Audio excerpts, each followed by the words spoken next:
Howdy y'all, Fluke from Holistic Survival School. Hey, I'm on my little chunk of heaven here down by my creek, and today I'm going to show you how to make a top socket for your bojo set.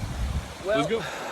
So with top sockets, it's a really important aspect to the bojo kit. If you have a crappy top socket, it's going to be really hard to make fire. Once again, fire is all about preparation. If you have everything just right, all the little things lined up with all 4 components of the bojo kit, things are going to be good. If one thing is a little bit off, maybe you can get away with it, but if they start adding up, those errors start adding up quickly, and it's going to make your life harder. So we want to make a really nice top socket, and we want this to last our lifetime. Like, this isn't just a survival situation, it doesn't have to be. I like to use fire as more of a ceremonial piece, but I do like to bring it with me in the woods too, just in case I am in a survival situation. So step 1 is find a rock that fits your hand nicely. Let's take a look. Okay, so just like pretending like you're a little kid again, and look for the best rock that's going to suit its purpose. So I'm here at my creek, got plenty of rocks to choose from. You know, something that feels good in your hand. So this one's a little big for me. Yeah, it doesn't feel quite right. So it's really as simple as that. Just find one that feels good in your hand.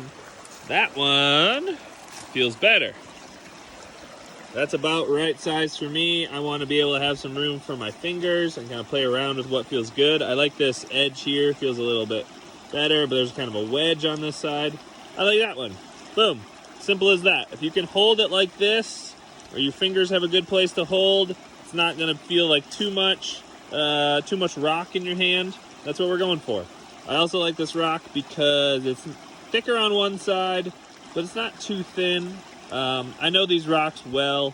I know that this one, I'm going to put a hole right in here and it's not going to chip away. So let's try that one. Okay, now that I selected the rock that I'm going to use for my top socket, once again, things to look out for. Make sure it's not flaky rock. You know, if you hit it a few times, if it breaks easily, like shale or something like that, it's probably not going to be a good choice, because we're going to hit it a lot and carve a hole in it. So we want it to be sturdy, well constructed, if you will. Another thing to look out for, like, this could fit my hand nicely, but see how thin it is? And see this like furrow in it here? That's a weak spot. It's so thin that we're gonna put a decent, you know, like 1/2-inch hole in this thing. So we want to make sure we got plenty to work with. So I would consider this, knowing these rocks, a little too skinny for what I'm going for. So some things to look out for. Now, how do we dig our hole? Well, if you're going full primitive, find something that's harder than this rock, like another rock.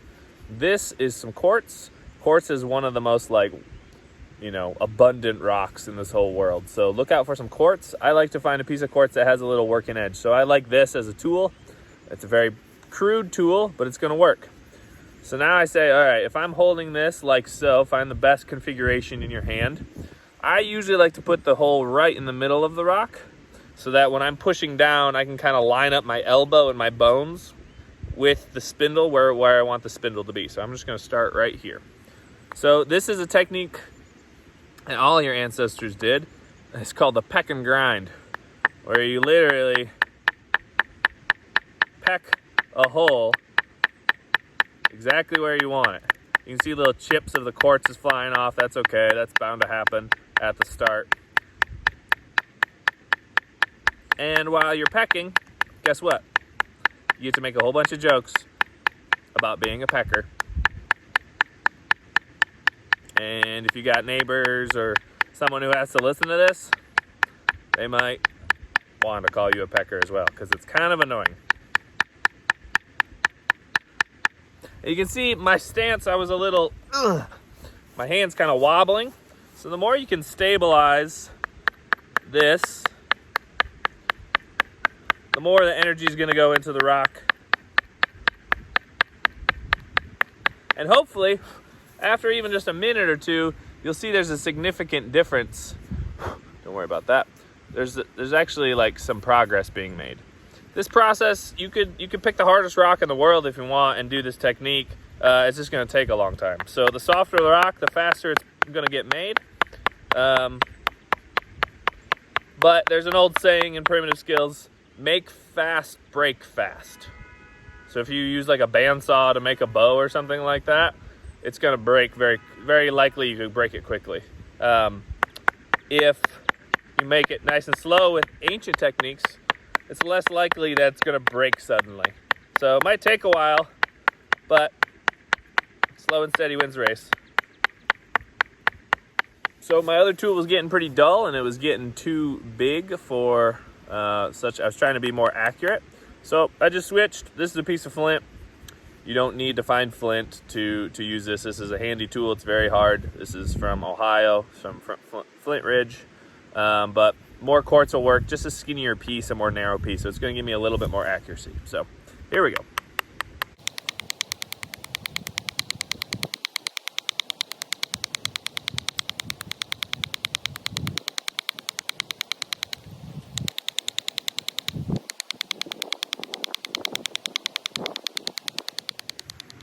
So now I've got a decent hole started. It's starting to get in there. It's a little shallow for my liking, but so we've done the pecking. Now we can do some of the grinding, which literally just means just getting your tool in there and kind of smoothing out what's there. So this is the grinding part of the pecking and grinding.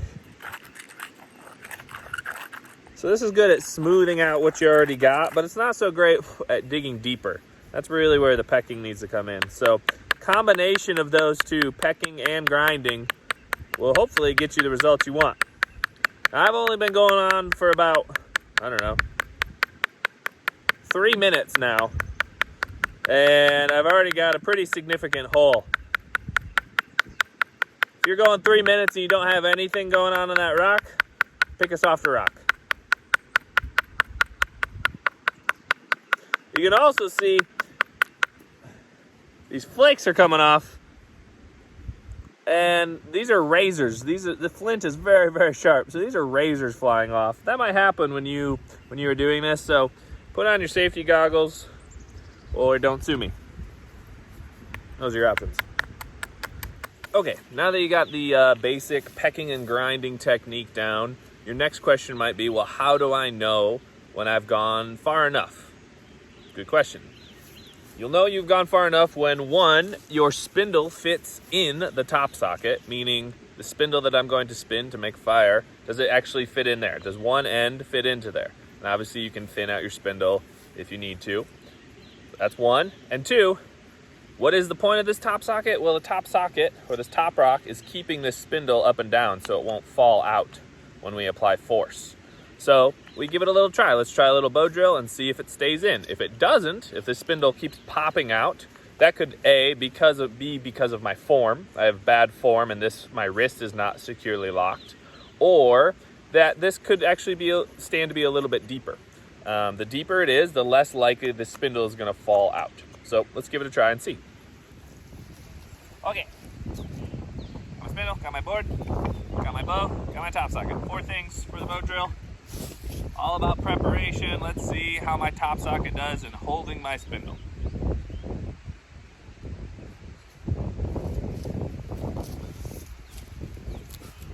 I'm going with the kneeling technique, but the sitting technique is superior in a lot of ways. Check out my video if you haven't watched that.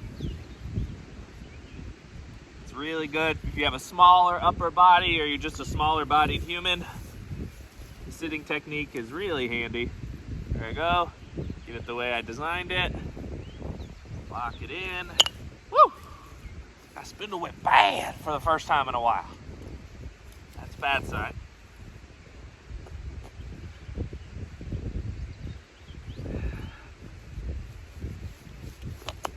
Whoop. Slipped out again. Try one more.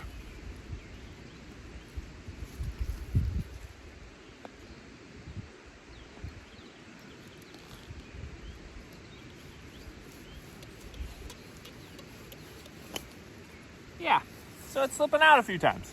That's okay.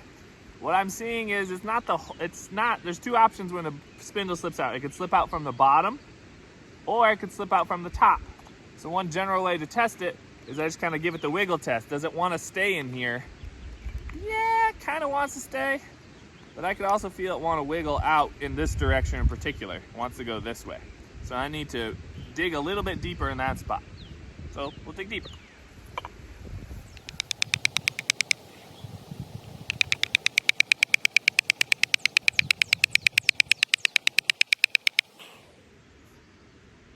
Don't work so hard that you forget to listen to the birds and notice yourself and notice your surroundings. If you're working so hard, then you're so focused, and I'm clenching my jaw the whole time. It's not really the point of sitting in nature, so at least not for me.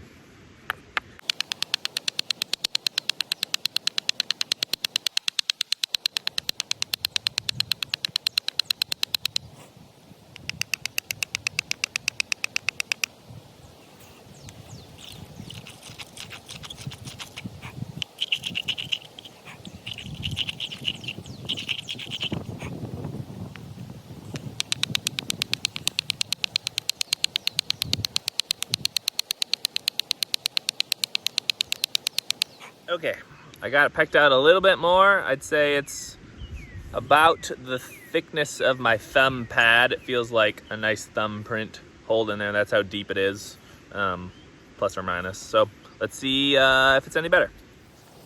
I think there's a little flat for what I'd like.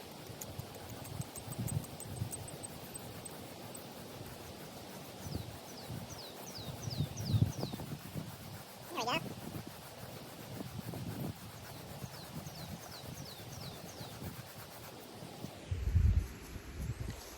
Great. Got a little smoke. We got some punky punk. That's what we're going for. We got some friction. We got some heat building. Top socket's working. Thumbs up.